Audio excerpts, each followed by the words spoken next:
Welcome back into Exit 99 Sports, as always. My name is Caleb Deloach, and we've got one thing really only to talk about here this past week. The Jackson Indians upset the number one team in Class 6, the CBC Cadets, at home to punch their ticket to the Class 6 semifinals this upcoming Saturday at Lee's Summit High School. I mean, just start to finish, an electric atmosphere. I mean, as many of you know by now, I do play-by-play on 104.7 The Bridge, Withers Broadcasting. If you want to hear more of me, I'd call the Jackson games, football, and then basketball coming up soon. So, I've been watching this team every down the last 3 years, and, man, just seeing the culmination of this, new era for Jackson, Coach Ryan Nesbitt coming in. I was there year one. It was my first year at the radio station. And to get to this point now, they beat a CBC. They punched their ticket to the Class 6 semifinals. It's crazy. It was such an awesome Saturday. I mean, first Saturday day game at the pit in over a decade, like 12, 13 years, something like that. And, I mean, the atmosphere was electric. Got a shout-out to the Jackson fans. Shout out to the CBC fans. A lot of them came down. They were loud. But, yeah, Jackson fans, I don't know what their reputation is. I know people love the pit across the state. They're always enamored by it. Big atmosphere. The whole town always shows up. But Jackson fans usually don't have a lot of reason to feel like they need to help push the team over the edge, right? A lot of home games. The Indians are beating people by 30, 40, 50, 60, 70 points sometimes. So, this was an atmosphere or a time where the fans needed to show up and get loud and make their presence known, and they did that. So shout out to everybody in the stands. I mean, from having my bird's eye view, it was just an awesome, awesome experience. The final was 45-42, and I said it a bunch on the radio after the game, during the game, whatever. This was also kind of the culmination of the Drew Parsons experience, right? A couple years ago, he's a sophomore. He's a backup quarterback to Adrian Fox. Adrian's having an awesome senior season, leading the Indians to a really, really good first year under Coach Nesbitt. Against Lindbergh, get injury. I don't know if it was knee, ankle, what it was exactly, but gets knocked out for the season. Drew comes in, plays well against Lindbergh, gets his first ever start in the district title game against Seckman, plays really well in that game, and then his second ever start is at home against CBC. And, was doing things all right there early in the ball game. The back half of the game, needed to make some plays, kind of got away from him, started throwing some picks, things like that, trying to force it downfield. Last year, he takes a little bit of a step forward. He's a full-time starter now. He starts making plays. The turnovers here and there and bigger moments are kind of questionable. They get to the quarterfinals again. We just are maybe a play or two short there, losing up at Kirkwood. And then this year, against CBC, a team a lot of people, have considered the number one team in the state, wire to wire, a lot of people have. A lot of people really respect the CBC program, obviously, as you should. They've won 5 state titles in the last 10, 15 years, whatever it is. So,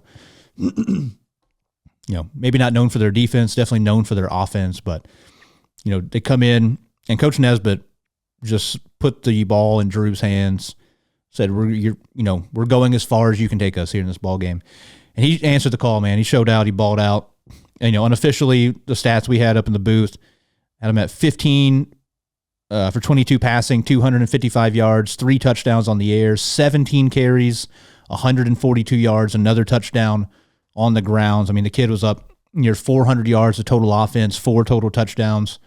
His favorite target, as it has been a lot of times this season, Jory Toma. Toma made some great individual plays. He had 7 catches, 134 yards, 3 scores. Jalen Hampton had 2 touchdowns. He was up around 70 yards. He had a catch or 2 also, picked up big gains there. Evan Turley had 3 catches, but those went for nearly 60 yards. Blaine Reagan, both sides, every side of the ball, I guess. Offense, defense, special teams. Made a ton of plays, a lot of tackles all over the field. He had an interception in the fourth quarter. He had a few receptions. I think he had him near 50 yards receiving. The defense was unbelievable. I mean, you hear 42 points allowed. How good can they be, theoretically, right? But, I mean, the defense did their job throughout most of this ball game. I mean, they made Nick McClellan, the quarterback of CBC, who is, I will see what happens now. I mean, if they won this game, he was poised to be the Class 6 Player of the Year, in my opinion. So we'll see. Could be a quarterback of Jackson. I don't know. We'll find out. They limited Vic Williams on the ground pretty well. He had one big play on kind of a touch pass, but I mean, outside of that, the Indian defense did a great job. They had 5 sacks. I mean, just a phenomenal day up front there for the Indians. I mean, the game, if you want to break down how the game went, I'll run through it for you here. It's going to be a little bit of a process, but Jackson came out on fire, and that's what they needed to do. They needed to come out, kind of punch CBC in the mouth if they could, get a lead, and then try to just maintain that lead and keep CBC at arm's length as long as you can. CBC does have an unbelievable offense. They can just score in a second, right? They have 1-play drives, 2-play drives, returns for touchdowns all season long. They've just been an electric offense. Like, a lot of times how you've seen Jackson, if you're a Jackson fan, in these games where Jackson's playing. I think back to like the Farmington game, the Poplar Bluff games, things like that, where the Indians score 3 touchdowns in the first 5 plays of the game. That's how CBC plays. They're a big play offense. And Jackson came out strong. They drove right down the field, passing and running the ball. Got to the red zone, hit Jory Toma for the first touchdown of the game, and came out. I mean, the defense early on especially forced a ton of punts for CBC. This is probably the most punts CBC's ever had in a game this season. I haven't looked at the stats on that, but taking my own liberties there. They forced CBC to punt after they got a big sack. I think it might have been Boyd Langford. Also something to talk about. Boyd Langford was a guy, came into the year as the most known quantity at the linebacker position for the Indians. They're in the middle linebacker spot. He goes down early.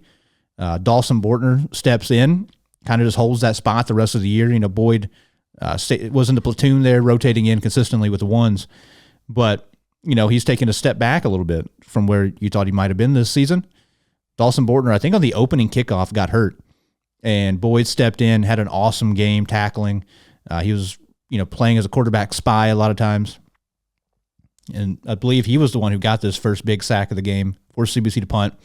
Indians, maybe the individual play of the day. Second possession for Jackson. Drew, snap goes off his fingertips. He has to turn, run, pick it up off the ground. He's got 3 or 4 CBC players just in his face. He looks up, sees Jory Toma out in the right flat, hits him. Jory Toma, thanks to Blaine Reagan, Evan Turley, downfield blocking, 67 yards to the house, 14-0 Indians. I mean, in the booth, I'm like, okay, all right, hot start. This is exactly what we need. Then defense gets another stop, forces another punt. Indians are driving. Unfortunately, the drive stalls in the red zone. I was really surprised. They brought out the kicking unit. I want to say they needed 4 yards to pick up a first down. Brought in Jack Outman. And if memory serves, Outman had attempted 1 kick and he missed a few weeks ago, I believe, maybe against Oakville. And so, I mean, it was a real, who knows? Who knows what's about to happen? And it was a 30-yarder, and he hit it from the left hash, put Jackson up 17-0. And at that point, I was just like, okay, this is what we need. We just got to keep scoring with them now. We'll take this lead right here. And immediately, concern coming in, Jackson special teams, they're really good sometimes and then have some issues some other times. And this was one of those issues where Vic Williams returned a kick for a touchdown, 85, 90-something yards. And, I mean, he just had a lane straight in front of him. The ocean just opened up. And he just, I don't even know, he barely took a step left or right. He just caught it, ran straight ahead, scored up the Indians' sideline. 17-7, so, there's a little bit of fear there. And I believe on that next drive, the Indians got backed up to 3rd and 13. Drew Parsons made a phenomenal individual play where he tucked it and ran, broke some tackles, got across the line to gain, picked up the first down, continued the drive. Another scary moment. Jalen Hampton gets the ball punched out near the goal line. But shout out to the Mizzou commit. The Mizzou commit. Bryson Wessel gets in the bottom of the pile, falls on it. Indians give it right back to Hampton. Keep trusting the junior. And he punched it in. Indians go up 24-7. At that point, everybody was kind of freaking out. Okay, everybody's just like, "Hey, we're up 24-7 against the number one team in the state." Come back, Indians force another punt, and then they just get the ball back, hit a bomb to Evan Turley. Great reception by Turley. He went up over a couple defenders, and then they hit Jory Toma on the right flat on a screen pass. Good blocking, huge hole opened up for him again. He takes it 30 yards to the house, 31-7 at the end of the first quarter. Indians were winning 31-7. At that point, there was a brief second in my mind. It was 50. It was one way or the other. I thought the game could go. I was like, is Jackson about to win this game like 50-14? Like, is this about to be a running clock? The other part of me was like, this is great, but CBC is about to fight like heck to get back in this game. And that is what happened. CBC turned around, had a long scoring drive. They score on a 10-yard touchdown pass from McClellan to Corday Gage. I believe that was aided by a big penalty on the Indians. It made it 31-14. CBC playing with their hair on fire at this point. You know, they pumped themselves up. They motivated themselves the rest of this ball game and stuck in it. They got a big sack on Drew Parsons, and then they got the ball back, quickly drove down the field, 30-yard touchdown pass to Courtney Rivers, made it a 10-point game. The nerves started coming back out for me personally. I don't know how everybody else was feeling. I was like, oh no, here we go. And, a huge, huge moment. CBC the entire time had been also trying to be cautious kicking off because Jackson has dudes back there, right? Blaine Reagan, Memphis Maddox are two just freak athletes, super, super fast, athletic kids. And so they'd been kicking short all ball game, keeping it out of their hands. So Jackson had been getting pretty good field position because of it. They decide to kick it deep. They kick it to Memphis. He, I think, tried to turn and catch it over his shoulder. It goes off his fingertips. So he's got to retreat. He picks it up at about the 5, give or take, inside the 10. Picks it up, returns it, cross field all the way down inside the 10-yard line, and got pushed out of bounds, I believe. Kind of ran out of gas a little bit there, understandably. And then Jalen Hampton, very next play, one play, touchdown, 9 yards. Put Jackson up 38-21, got that big lead back, that 3-score lead back. It was huge for the momentum and just kind of, like I said, in this game, I kept saying it over and over on air. You just want to keep CBC at arm's length as long as you can. Hold them back as long as you can because they're going to start coming for you, and you're going to have to hold on for dear life. And Jackson got out of the first half, did not give up another score. CBC had the ball with like 3 minutes, plenty of time. They got another big sack on McClellan. I think that was Zayden Johnson or Cameron Caldwell, one of the two. Got there to end the first half. But like I said, they can score in the blink of an eye, and that's what happened. 65 yards on the first play of the second half, a kind of a pop pass to Vic Williams, the running back, and he took it around the edge to the house, 65 yards, make it a 10-point ball game again. Indians get it, immediately forced a punt. I'm like, this is it's not good. I mean, I was nervous. I'm not going to lie. The entire time I knew that CBC can score, 14, 21 points in just a couple minutes, right? But CBC gets a little bit of a drive going. Indians get another big sack, makes it 4th and 20-something. They throw it deep toward the end zone. Memphis Maddox is there to break it up against Corday Gage. The turnover on downs. And I mean, this was the drive of the game kind of at this point. The Indians, it was a 10-point game. I felt like they really needed to score again. They needed to get that lead back out to 3 scores if they want to be able to hold on. Because, I could tell that they were trying to run clock. They were trying to just, let's get out of here. Let's try to get this game over with as quickly as possible. And, I mean, this was it, man. This was the Drew Parsons, like, hey, we're kind of, the second half is not kind of going our way. Let me put you on my back. Let me put you on my back real quick. And I think, if I remember right, Cody Hinkbein, he keeps stats for me up there in the booth. He does a great job on color commentary. A lot better at math than me, a lot better quickly figuring out how far and distances were on the football field. Judge me. I think Drew Parsons total has 65 yards rushing on that drive by himself to just carry the Indians down the field. And, breaking tackles out in space, things like that, cutting back across field, making huge gains. And he was the one who punched it in on that drive himself. 7-yard touchdown run, another one where he, breaks a tackle going into the end zone. And that put the Indians back up 45-28 with 2:11 in the third quarter remaining. It's like, okay, this is a good distance, but once again, CBC is gonna probably score once or two more times, and we got to be able to do something. And CBC got the ball back. They got around midfield. It was another fourth down situation, and Blaine Reagan made a diving interception. Whatever. Technically, it gave the Indians worse field position, but you have no idea what's going to happen if you let the ball get by you. So, huge play by Reagan once again. Shouts to that kid also, just by the way. He had, like I said, several catches. They threw it to him in the flat several times, just quick, throw it out there. What can he do? Get a couple blocks. And, the kid played almost every snap of the ball game. There was a point in time where I thought he was gassed, like at the end of the first half, because he was out there the entire drive on offense, and he comes out on the kickoff unit. He's the gunner on the outside of the kickoff unit. He then turns around, is playing corner, covering Jaden Reed or Corday Gage, running routes 35 yards down the field over and over and over again. And so, shout out to him, shout out to conditioning, shout out to the strength coaches and everybody who's involved. Coach McDowell getting these kids in shape. So continuing from there, Reagan gets the INT. Jackson, though, forced to punt to end the third quarter. CBC gets it. They're driving down the field. 3rd and 17.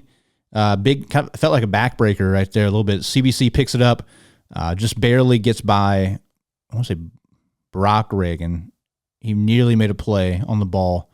Just missed. Got it to, I think, Corday Gage. He had a big gain there on 3rd and 17. Ended with a 30-yard touchdown run by Courtney Rivers. Made it 45-35. Jackson gets it back. Parsons gets sacked on 3rd down. However, Jackson has to punt again. And, here we go. 10-point game. CBC's got the ball with whatever it was at the time, 7-8 minutes, something along those lines. They get it. They hit a long pass up the seam immediately. Let's say Jaden Reed. And then they punch it in a couple plays later at the goal line to make it 45-42. The first time it has been a one-score ball game since, 2 minutes into the ball game, right? Jackson scored first. They got a 3-and-out, scored again. We're off running at that point. But CBC had just reeled them back in. 45-42, 5:31 left on the clock. You knew at that point, like, if CBC gets the ball back with more than 30 seconds, it felt inevitable, right? It felt like it was just, there was a sinking feeling for me personally calling the game, like, oh no, like, we're going to have to do this. Like, CBC is going to get a stop. They're going to go down. They're going to score. Maybe they score fast, and then the pressure's on us. We got to score with like a minute or 2 minutes or 3 minutes, whatever. We burn off 3.5 minutes, and they score with like 12 seconds and rip everybody's heart out. I was just like, no, please don't go down this road, which I'm wearing an Arkansas sweatshirt. So maybe that's why I feel that. I only know hurt, but that's another therapy session for another time. Jackson, it felt like they just flipped a switch. They got aggressive again. They started throwing the ball. Something they got away from is throughout the early part of the game, they had a lot of success just throwing quick screens out to Toma, to Reagan. They got back to it. They hit a couple passes. They picked up a couple first downs. Clock's moving. CBC's calling timeouts, things like that, to kind of try to slow down the ball game. And, Jackson's at midfield. They just keep it on the ground, pick up a couple yards, keep it on the ground, pick up a couple yards. It's 3rd and 7, 8, something like that. They hand it off to Hampton, picks up 3 yards. It's 4th and 5. Clock runs down. Jackson calls a timeout, I think, with 2:06 on the clock. So they call the timeout. Coach Nesbitt brings the offense over there. And looking from the booth, Cody and I were talking, what's the strategy here? Do you just bring out the punt team, kick it away? Do you bring out the offense, try to like hard count? Drew Parsons has a good hard count, even though in that moment, as just the only thing you're thinking about as a defender, don't jump. So, I mean, that was kind of where our thought process was. One of the two things was going to happen. They hard count, motion, hard count. Try to get CBC to jump, call another timeout, kick it away, put it in the hands of your defense, 2 minutes. The one thing I didn't think that was going to be done was I did not think the Indians were going to snap the ball and run a play on 4th and 5 with 2 minutes left in the game at the CBC 40. And that's what they did. Every defender on CBC was within 3 yards of the line of scrimmage. They went straight, press man. They were on the receivers as close as you could to the line of scrimmage. There was no safety help, nothing. Everybody was in the box, and they had, I guess it was probably 4 or 5, DBs out there covering the Indian receivers. And Coach Nesbitt, once again, I mean, I said it, just steel stones down there. They snapped the ball. They give it to the guy that got him there, Drew Parsons. It was I think he had the option to throw, to sprint out to his right, and he just saw it as soon as he had the block. Shout out to Braden Harris on the right side, right tackle, sealed off the line of scrimmage there pretty well. And it was pretty much a foot race. Him and Cortland Collins, for those that don't know, Cortland Collins, the Metro Catholic Conference Player of the Year, leads the team in tackles, just big, strong, athletic kid. And it was essentially just a foot race between Drew and Collins, and Drew won. I mean, that's why we're here talking about it, right? Drew won, 4th and 5, sprint out off right tackle. He beats the defender to these sticks there on the sideline, gets lit up on the sideline, but got the first down and was able to kneel it out, right? I mean, it just calling that, I was just in pure shock, right, that they snapped the ball. It was like, all right, Parsons to the line of scrimmage, and they snap it, and he's running. I mean, it felt like I said, he had a couple guys downfield. They ran, they knew a straight man, so the corners over there had their backs turned to the quarterback as they were, chasing their receivers. And so, like I said, it was just Parsons in a foot race, and he made the play, man. He made the play when he needed to. Awesome, awesome moment. I mean, getting to kneel out the game at home, beating the number 1 team in the state was just one of the coolest scenes ever. Clock hit 0, whatever, they high five, then people just start flooding the field, all the Indians fans, all the Indian student section, and then like this section of kids that were like 10 years old are all sprinting out there on the field going crazy. Just an all-time scene, just an all-time moment. Very, very cool. Awesome to be there, awesome to be a part of it, awesome getting to call the game, and yeah, I mean, just so much fun. And I mean, just an awesome win. Nobody expected it. I genuinely didn't think Jackson would win, right? I knew they could be there. Once again, I think this is the reason I expect only the worst things to happen to me. But yeah, I mean, I before the game, I was like, hey, CBC is the definitive favorite here, right? They are the number 1 team. They've been playing teams from everywhere, all over the country, yada yada. I thought, like I said, I thought Jackson was good enough. I thought Jackson was was the best team they had seen all season, in my opinion. I thought Jackson's defense was good enough to keep them in it, slow down CBC enough for the offense to get going. But yeah, I mean, they went for it, right? The Indians went for it, not just in that moment, but they just unleashed Drew Parsons, right? They just said, hey, we've been saving you all season, right? Drew hasn't run a ton. He's a great athlete. He's not run a lot.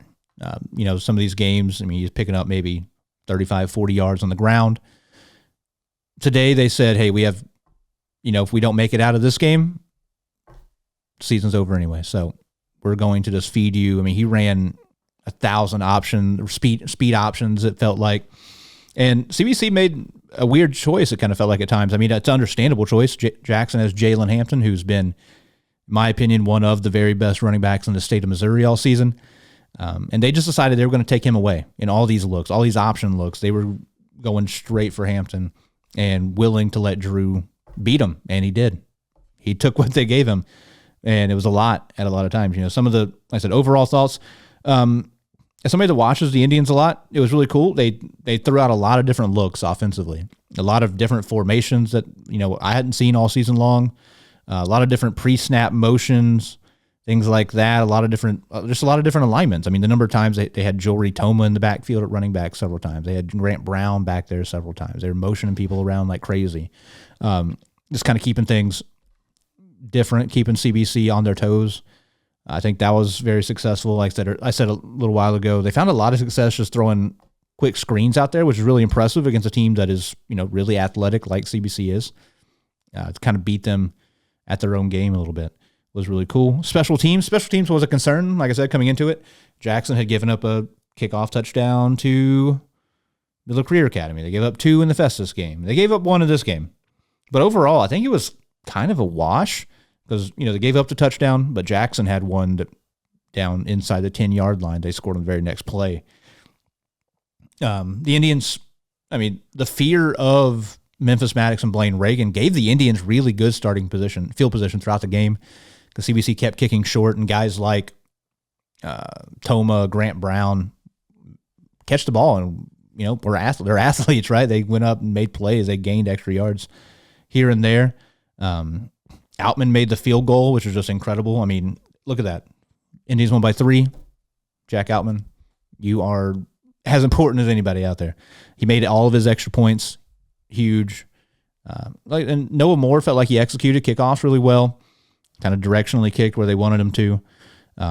Grant Brown punted really well. CBC did not come after it at all, which was a surprise, especially after like maybe the first punt or second punt, because Brown would just take the snap and just take his time getting those kicks off. He's letting his guys get downfield. Like I said, he was facing no pressure. So, he would take his time, a couple steps, boot it, high kicks, perfect execution, did not let Corday Gage or whoever else they had back there at times get free. Did a great job, forced a lot of fair catches. That was huge. I mentioned, the defensive line, 5 sacks in the game. They're going to have their hands full, them, the linebackers, everybody, with Nick McClellan. Nick McClellan coming into the game at quarterback. He's a K-State commit at safety. He's a freak of nature athlete. Unbelievably fast, shifty, like crazy. And, they got after him, right? Just the 3 down linemen. Jackson plays 3-4. They rushed just 3 a lot of times and got to the quarterback. Cameron Caldwell, Zayden Johnson, Keegan Brugman. All those guys got in there. They all got sacks, I believe at least 1. The linebackers, when called upon, like Brett Finley, absolutely obliterated McClellan on one pass he had. He barely got it away, just crushed him. It was just a phenomenal effort. They tackled out in space against McClellan, against Williams. These guys, like I said, unbelievable speed, shiftiness. Those guys did a great job. Made his life super difficult. 5 sacks, all of them very, very big. All of them, I believe, led to punts. So, huge accomplishment for them. Running the ball, Nick Williams, last week against Lafayette, an undefeated Lafayette team, had 200 yards rushing. And they, on SEMO Ball, credit him with negative 20 yards, thanks to all the sacks and the fact he just couldn't run anywhere. There's not a lot of running room. The only thing he did at times was he extended some plays and would throw the ball late whenever the linebackers came up and closed on him. He would kind of dump it over the defense here and there every once in a while. Vic Williams on his carries had only 12 carries for 36 yards. This is a guy averaging 14 yards a carry. He was going to have his name like top 3 all time in Misha record books, yards a carry this year, right? Unbelievable athlete. Indians stifled the run.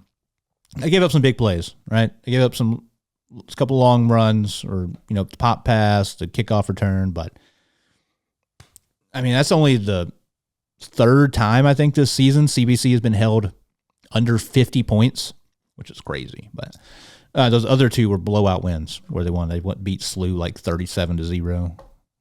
And so, just unbelievable team effort. I could sit here and talk about this game forever. I was just blown away. Like I said, the way they started, I was just, my head was spinning. Like I was just like, this is 31-7.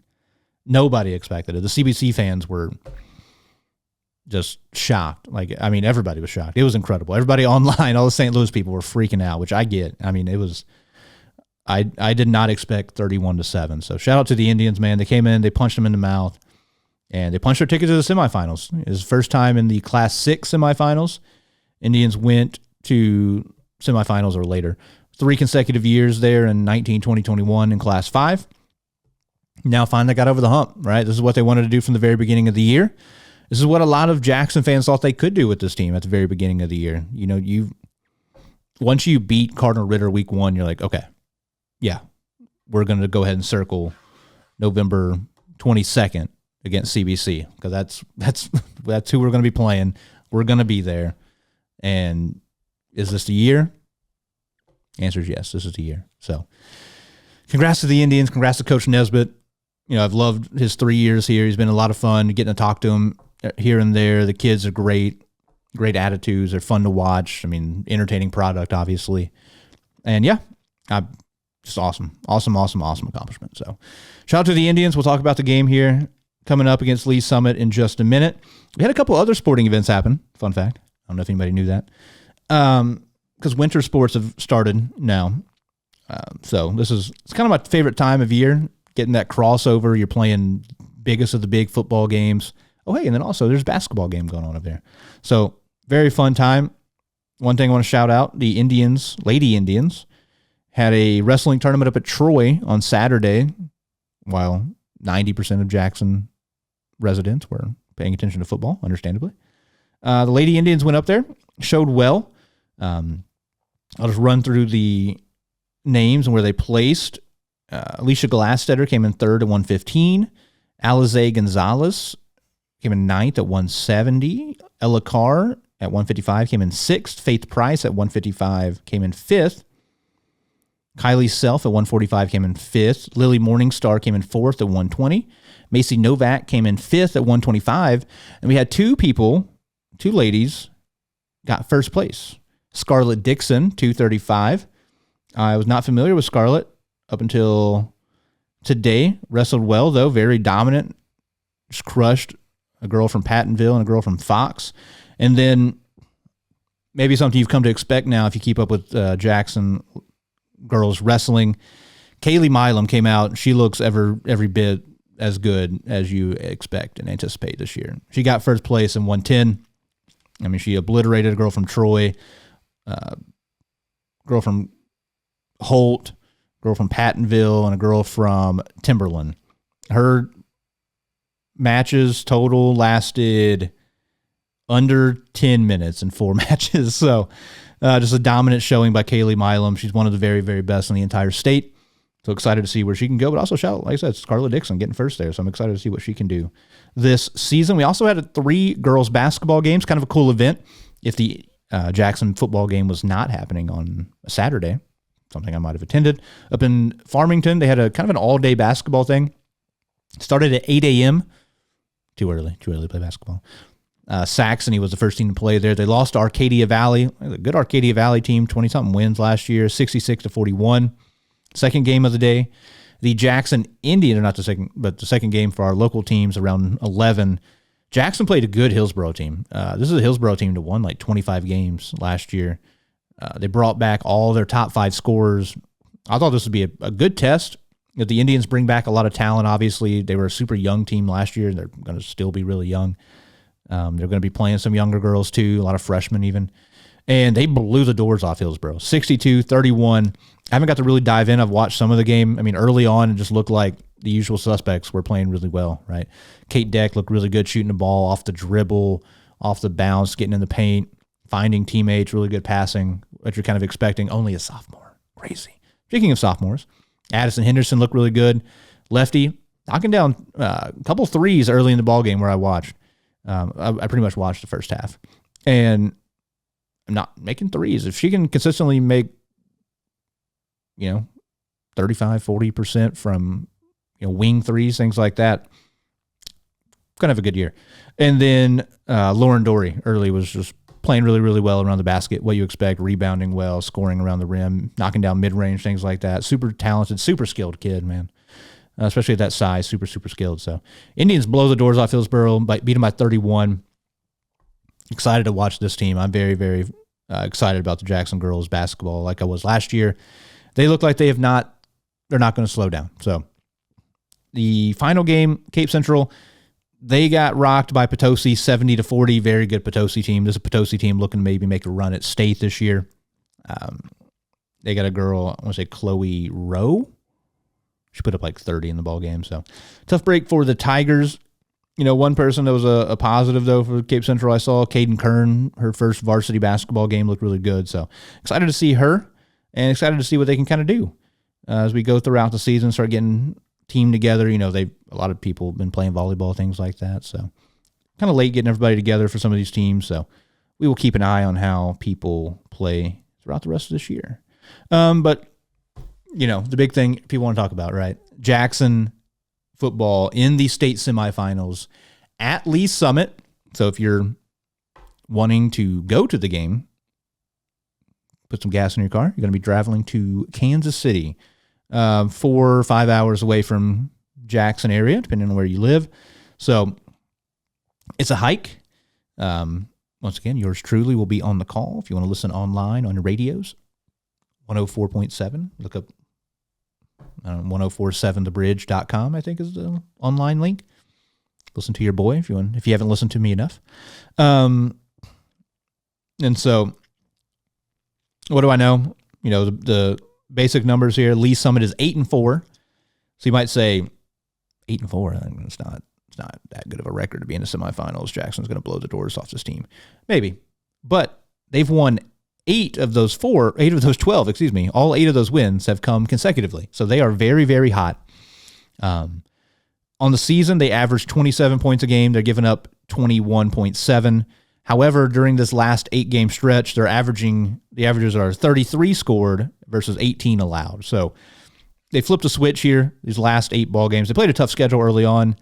Liberty, who they just turned around and beat again, or got revenge against, Blue Springs South, teams of that nature. And also they're playing without a couple of their better players, especially on the offensive side or both sides of the ball for them. Karsten Fine, a running back who also plays defense as well, and Preston Hatfield, a kid who does everything. Hatfield missed significant time early on. He missed those first 4, 5, 6 games, something like that. He's only registered online. His stats only show he's playing 6 games. And Karsten Fine missed the first couple games as well. So they have a little bit of excuse there. And since those guys have been all together, they're 8-0, right? This team, like I said, I don't know a ton about historically. They have not just been great as of recent. You look on the Misha website, you click on the history button there. This is their first district title. It goes back to 2009. So since 2009, this is the first time they've even won a district title, gotten past that point in the playoffs. So, that's a big, huge accomplishment for them. Shout out to them. They play a tough region. They're in a district with North Kansas City. It's who they beat in a championship game. Lee Summit North, who won a state title just a couple years ago. Lee Summit West, Park Hill South. They're in that Class 6 region for over in Kansas City, was like Blue Springs South, Staley's of the world, who might not be a power right now, but have been really good. But the turnaround, the turnaround is thanks, I'm in large part to Todd Miller. Todd Miller's the head coach now. He took over 2024 and immediately flipped a switch, right? You look at their records, and before he got there, let's just look at, 2020 to 2024. They went 2-8, 4-6, 4-6, 4-7. Todd Miller gets hired. They go 8-3, and now 8-4, and they're in the Class 6 semifinals. So, they've been to one state title game in school history. They lost back in 1985 to Hazelwood Central. So, this is not a team that's, a traditional perennial power. So this is a big, big year for them. They're not going to want to see this season end, especially on their home field. So they're going to be playing a very, very tough brand of football. I mentioned Coach Todd Miller. He comes over from Colorado Springs, Colorado, went to Pine Creek High School. His accomplishments there. He coached for 27 years. In the last 19 years when he was at Pine Creek, he had 4 state titles in the second biggest class in the state over in Colorado. He had 10 semifinal appearances, 16 conference championships, and he was the 4A Coach of the Year 3 times. So, this guy has an incredible resume, and you can see it. He's already turned around this Lee Summit team that had not had a lot of success, and they are now playing at a very, very high level, and that is because they are led by some freak of nature athletes. I mentioned one kid, Preston Hatfield. Preston Hatfield, you can just designate the position as athlete if you want to, kind of quarterback, Last year, he was an all-state corner. He played running back and corner last year. He was all-state. And this year, they kind of give Preston Hatfield the ball offense, right? And he has a twin brother, Peyton Hatfield. Both these kids, freak athletes. The running back I mentioned, Karsten Fine, also very, very talented. Looking at stats, 6 games played, Preston Hatfield, 32 of 43 passing. So, like I said, they put him at quarterback. Doesn't throw it a ton, but 32 of 43, great efficiency, 470 yards, 3 touchdowns, 1 interception. He's run the ball 109 times in 6 games for 946 yards, 10 touchdowns. He also has 3 receptions for 42 yards. Oh, and they also put him in a kick return in the district title game. He had a 95-yard kickoff return for a touchdown. So, Jackson, you got to stop. You got to slow down this kid, which, the Indians have found a way to do this quite often.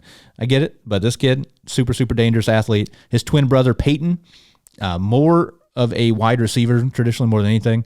However, he's played everywhere. He has thrown 6 passes for 125 yards, 2 touchdowns, and an interception at quarterback. He's carried the ball 35 times for 240 yards and a touchdown. He has 44 catches, 354 yards at score, and he has 14 tackles playing defense. So these kids are all over the field, making plays everywhere. I mentioned Karsten Fine. He's their main running back. But guess what? Karsten Fine has thrown 8 passes. He is 8 for 8 for 93 yards. He's carried 133 times, over 1,000 yards, 15 touchdowns. He has 17 receptions for 435 yards, 4 scores. And he's a starter on defense. He has 51 tackles. He has a tackle for a loss. He has an interception. And then kind of the big name on defense, guess what? He also does it all. Drew Benassi. Drew is 3 for 9 passing. Every kid on the team has attempted like a few passes, okay? I'm going to pull up those stats too, but Benassi has 43 yards passing. He has carried the ball 98 times this season, and on those 98 carries, he has 600 yards, 6 touchdowns, 4 catches, 19 yards, and a score. He's our leading tackler on defense. He has 113 tackles, 15 tackles for a loss, 3.5 sacks. He has an interception, 9 deflections, and 2 fumble recoveries. So, they've got guys who play all over the field doing a little bit of everything. I'm telling you, these.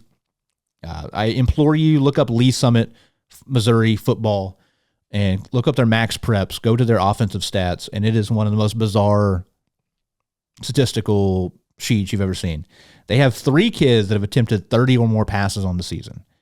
Kid named Dayton Masters, Hatfield, I mentioned, and Christian Don. Don has attempted 53. He started those early games. Hatfield has attempted 43. Masters has attempted 32. And then they have 3 other kids that have attempted 5 or more passes to weirdly good efficiency. So his twin, Hatfield, Fine, and Benassi. All these kids have attempted passes, and like several in meaningful moments of football games.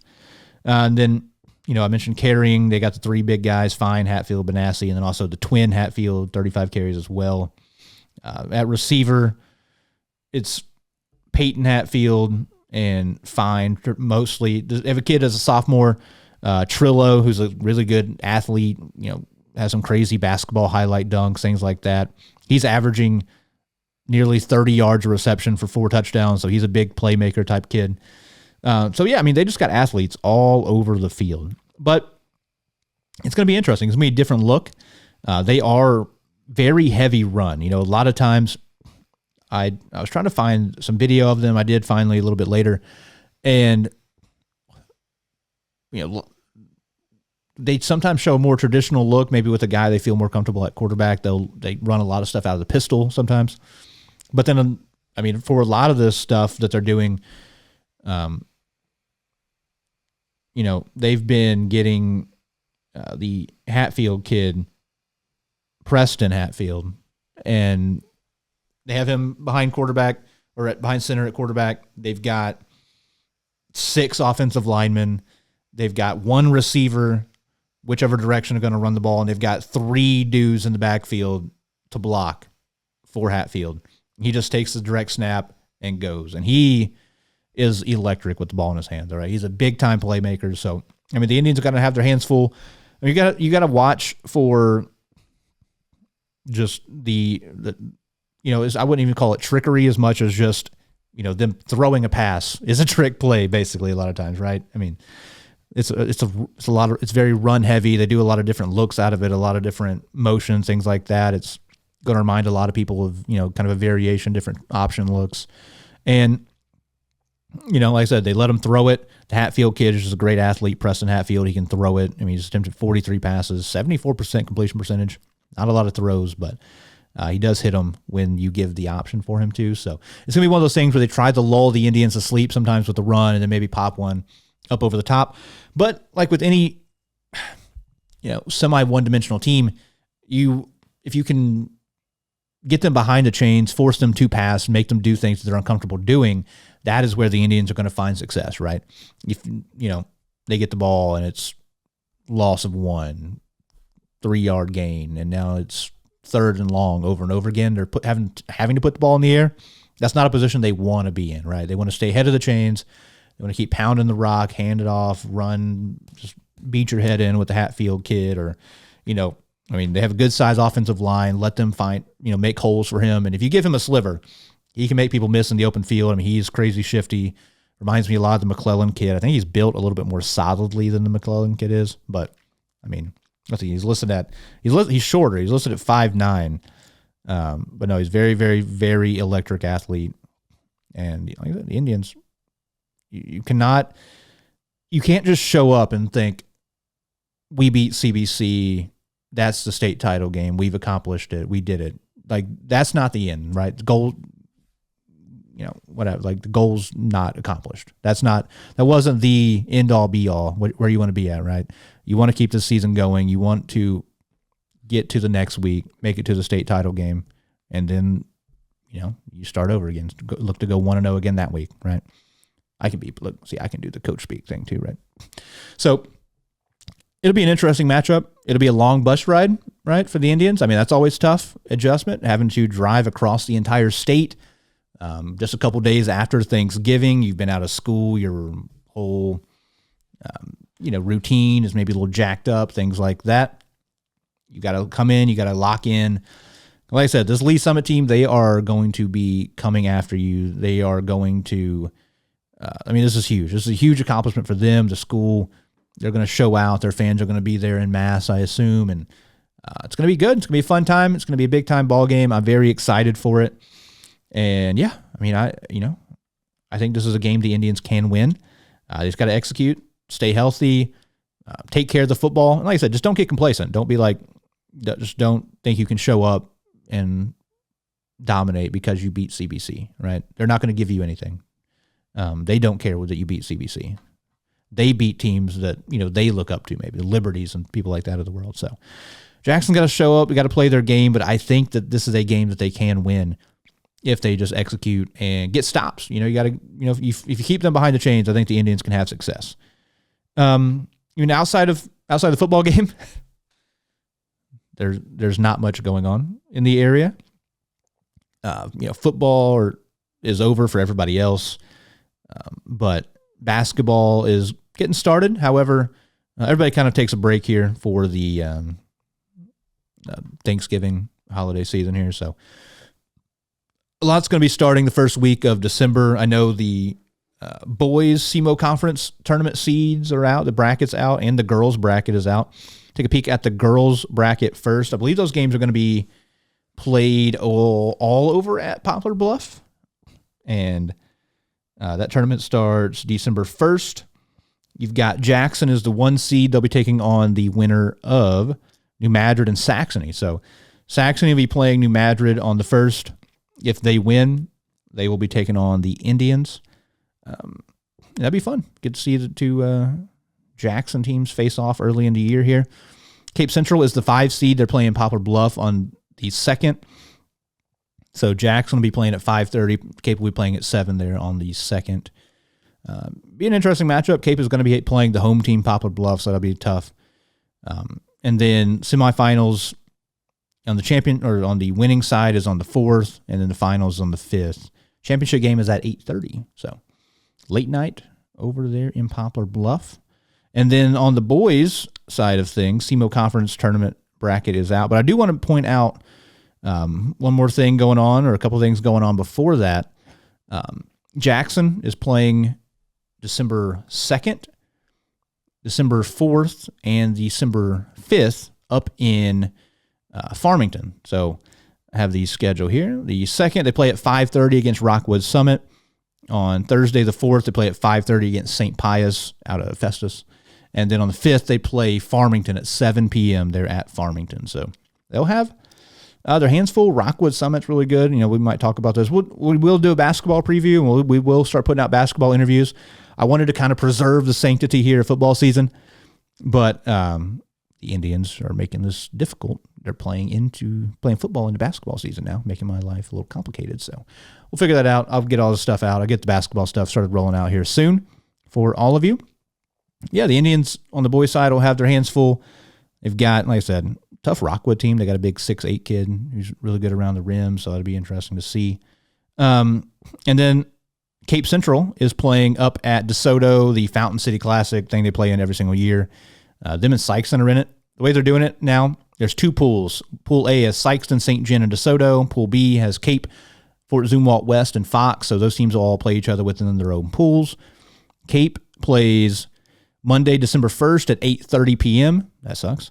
And then they play again on Wednesday, December 3rd at 8:30 p.m. against Fort Zumwalt West. That also stinks. I think Fort Zumwalt West beat them in this last year, so it's going to be interesting. I like the Tigers a lot. I went to their jamboree. Them and Saxony were playing.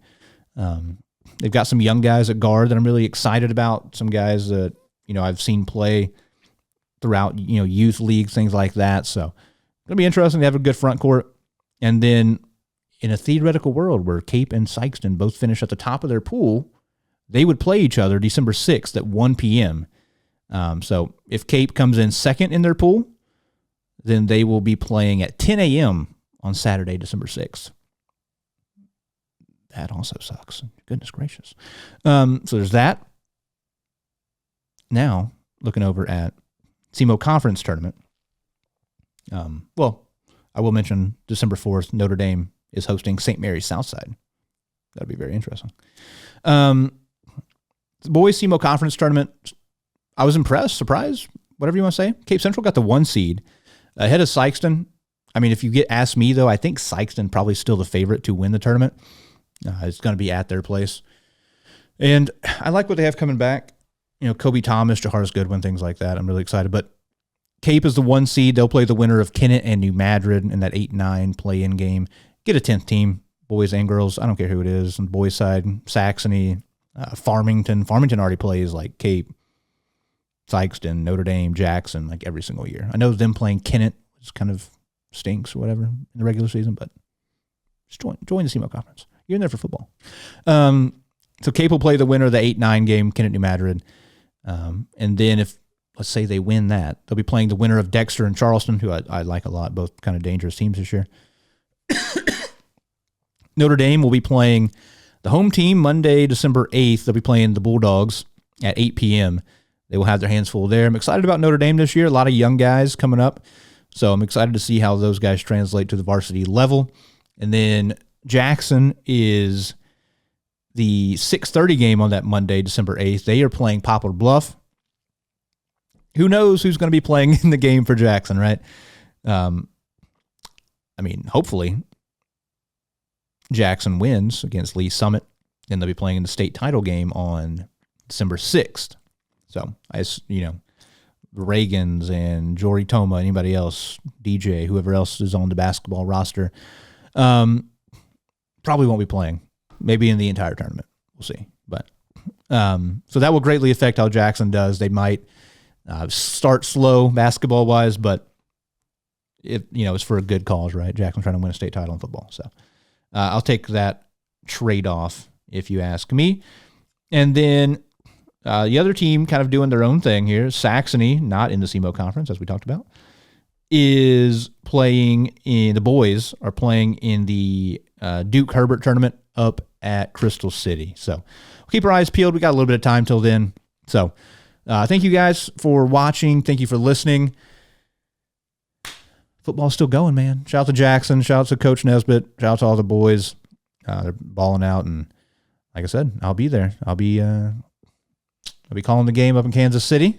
Trying to figure out logistically how I'm doing that. I'll be in Springfield for Thanksgiving. Y'all don't care. But And if you want to listen to me even more than just calling the football game and doing this, I believe Rusty Hendricks of SEMO ESPN is putting out a basketball preview that yours truly was a part of recording before the game this past Saturday. I was over at the station, did the live pregame show, me and Cole Lee of SEMO Ball. We did that, and then we recorded an hour-plus long basketball preview, talked to some local coaches, Coach Frazier, one of those at Cape Central. So we talked some ball. I think he'll be putting that out also Saturday. It's usually when he does the morning show each weekend. So tune in to hear that. And he also puts it out on podcasts, wherever you listen to podcasts. Look up SEMO ESPN. So that's what I'm doing. That's where I'll be at. So, yeah. Football, man. Jackson in the state semifinals. Crazy. And so, yeah, like I said, we'll be putting out the basketball stuff, basketball previews, coaches interviews, things like that soon. So be on the lookout for that. Until then, though, thank you guys for watching. Thank you for listening. I appreciate it as always. Appreciate the support. Anybody who ever hits me up in public, I always appreciate it. I might be better at talking in an empty room by myself to a camera than I am to you in public. I'm sorry. But, yeah, it's always appreciated. Thank you guys for watching, listening, subscribing. Go check us out on YouTube. Subscribe to the YouTube so we can live stream on YouTube one day. Appreciate that.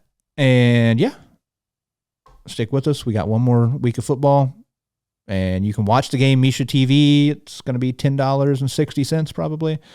So if you can't make the trip, I understand that. Or listen to me on the radio, calling it 104.7. So, yeah, well, thank you always, and have a good Thanksgiving. And we will see you in the next one. Take it easy.